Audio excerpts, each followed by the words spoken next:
Hello, and welcome to the Oakridge Institute for Science and Education. My name is Annette Hilton. I'm a communications specialist here at ORISE, and today I have the pleasure of speaking with Dr. Craig Lehman, who is the Associate Director of Workforce Development. Now, earlier we discussed STEM workforce development and what it means at ORISE. Today we're here to answer any questions you may have about STEM workforce development and ORISE opportunities. Since we last talked, we've received several questions, which we will be answering today, but we will also take questions live and leave the lines open in case you'd like to send us any while we're on air. You can send us those by text or email, which are below this video on your screen. So let's get started with that first question. How many federal sponsors does ORISE work with, and which ones are the biggest? Excellent question. So the biggest sponsor is the Department of Energy. As I mentioned before, DOE owns ORISE, and ORISE is operated by Oakridge Associated Universities. So by far, DOE is the biggest sponsor. They support all academic levels from undergraduates to graduate students to recent graduates, post-bac, post-masters, and postdoc graduates. But we do have other sponsors, such as FDA and CDC. They have large programs as well, but by far, DOE is our biggest sponsor. Thank you. Another question that we got is about the application. Why should I apply? What is the benefit of being an ORISE participant? Think about your career. Think about what ORISE could do for you to help jumpstart your career. So if you're an undergraduate and you're looking for an internship or a research opportunity, ORISE is the name you should consider. So you're not only going to get to network and research with principal investigators, scientists that are at the facility, you're going to get to network with your peers. And then when you leave the opportunity, you get to put it on a resume. And so you're going to go ahead and differentiate yourself from another applicant just by virtue of having this internship. You jumpstart your career. That's why they should apply. So being a participant doesn't only mean getting your research experience, but also being a part of the ORISE community. It does. And the ORISE community is very broad. As I mentioned before, 275 research centers across the U.S. with over 20 federal agencies. That's the scope of ORISE. So ORISE is a powerful way to really kickstart your career. Absolutely.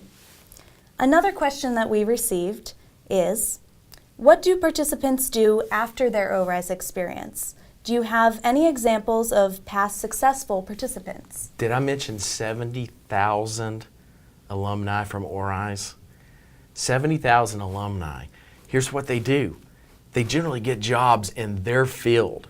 So we recently did a study where we looked at the National Energy Technology Laboratory. It was a 5-year longitudinal study. And what we found was that 8 and 10 of the program participants were still in the energy sector, researching, or at university in fields related to NETL, and 2/3 of those participants were still actively engaged with the laboratory. Again, it's about jobs, it's about finding your career. There's all kinds of success stories when you look at ORISE.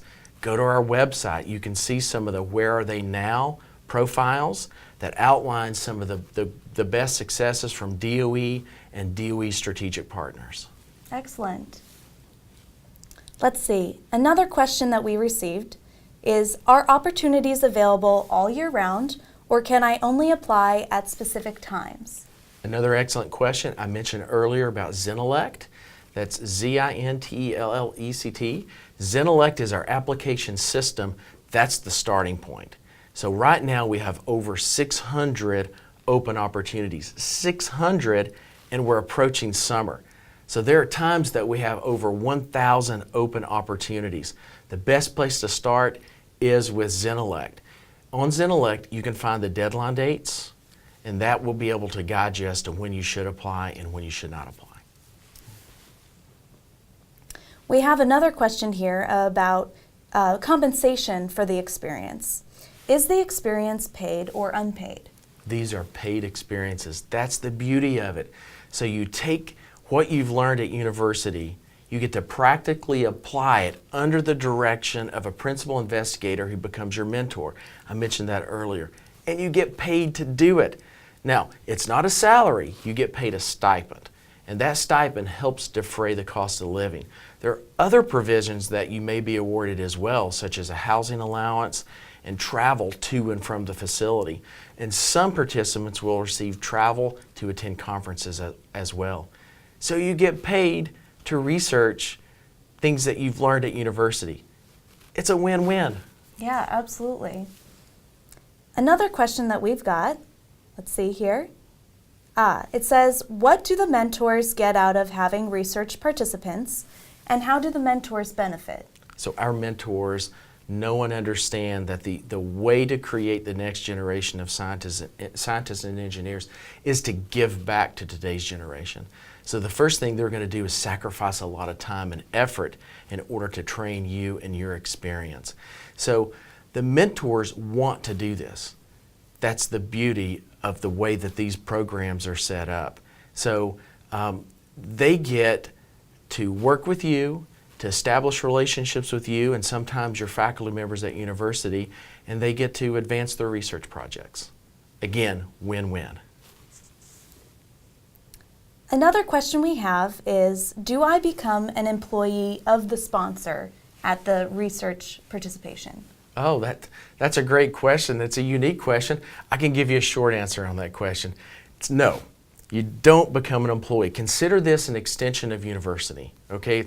It's co-curricular activities, internship program, research experience, so you don't become an employee, but you do get to learn and you do get to advance your career. So again, short answer, you don't become an employee of DOE or of ORISE or of the host facility.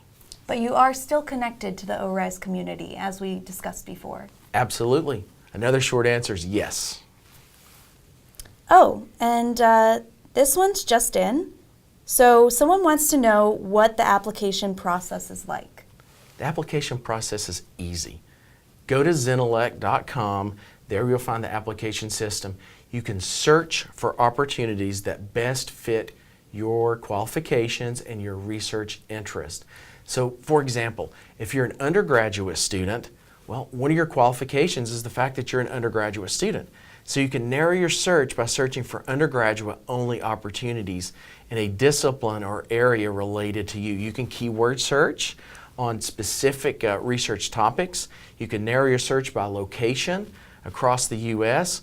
So the best thing to do is to go to Zenelec, start your search. Now, you might want to take with you your resume, make sure your resume is updated, and a copy of your transcripts. But I will warn you, with your transcripts, make sure that you remove any information that would be considered sensitive. Now this is a follow-up question to that one, and it is, do you have any tips for the application process? Absolutely. The application is simple, and most of our listeners have probably been through this type of process before. But there's one tip that I can give you. You're trying to get a great research experience. So you need to know and understand a little bit about the host facility and the types of research that they will be conducting. So when you get to the application system itself and you start to write your brief, and I know I have to warn the audience, brief essay question, and that's the real trick. When you get to your essay question, make sure you tie your desires about researching back to the research that's at the facility. That will give you a step above your competition. Absolutely. Thank you. And we have another question here that is, how can I find specific research experiences that I might be interested in? Okay, again, it's back to the Zenelec application system and the search functions there. I'd mentioned before there's over 600 open opportunities on Zenelec, so all you have to do is narrow your search. You can search by host facilities such as Oakridge National Laboratory or the Department of Energy, and then you can narrow your search by using keywords functions or locale functions or discipline functions. Get to Zenelec, start searching. Excellent. Well, that looks like that's about all the time we have for questions today. Thank you again for being here, Dr. Lehman, and thank you so much for tuning in. Now, if there's any questions you still have about STEM workforce development, or if you'd like to learn more about ORISE opportunities, please visit the ORISE website at orise.orau.edu. oris.gov. Thank you and see you next time.